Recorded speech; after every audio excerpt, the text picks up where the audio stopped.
But you've created a very important space where people can come and have peer group support. It's almost like you've got a common space for community here, where everybody was working, the Binners were all working individually on their own. Mm-hmm.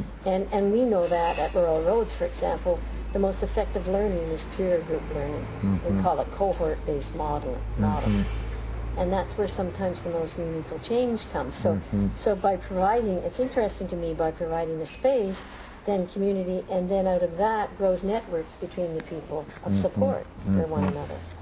Can do, though it's, again, limited, and so some of the support that people need to address issues that are affecting their lives are quite intimate and personal and deeper than can easily be shared in a workplace.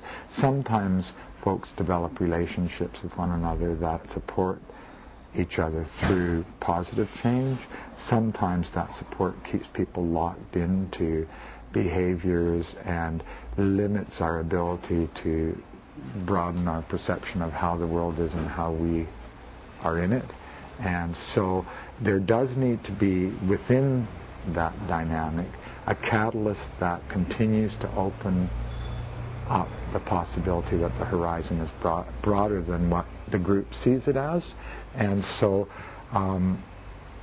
we've been very blessed at United We Can that we've had these ongoing kind of intrusions into what otherwise could become insular, but part of that is the business dynamic, which forces us to respond to an expectation in a way that, well, in a very real way that needs to be somehow competitive with what's going on in the broader community, and that opens us economically to at least that part of it.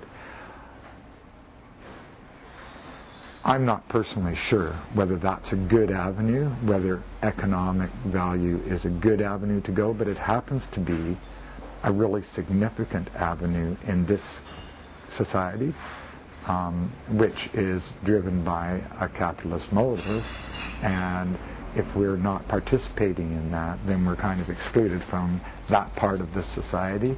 I think there may well be other kinds of options that can open those doors, but that happens to be what we're in.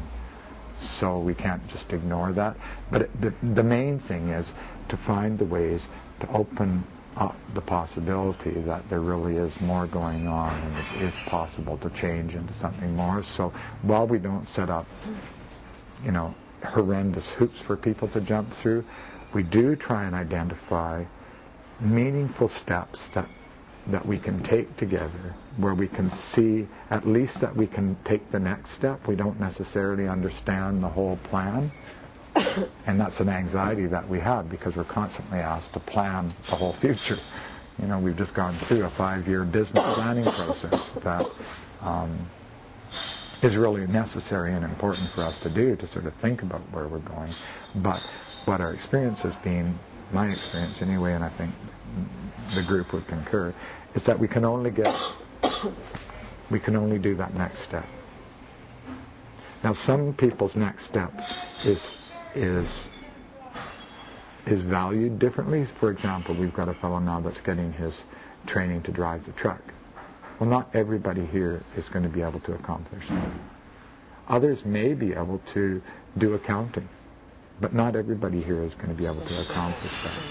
Some people here may be able only to work 8 hours a week or 2 hours a week or whatever.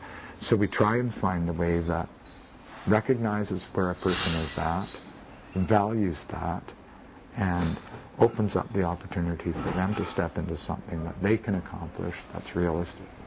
That seems to me that something should be in every workplace, and it isn't.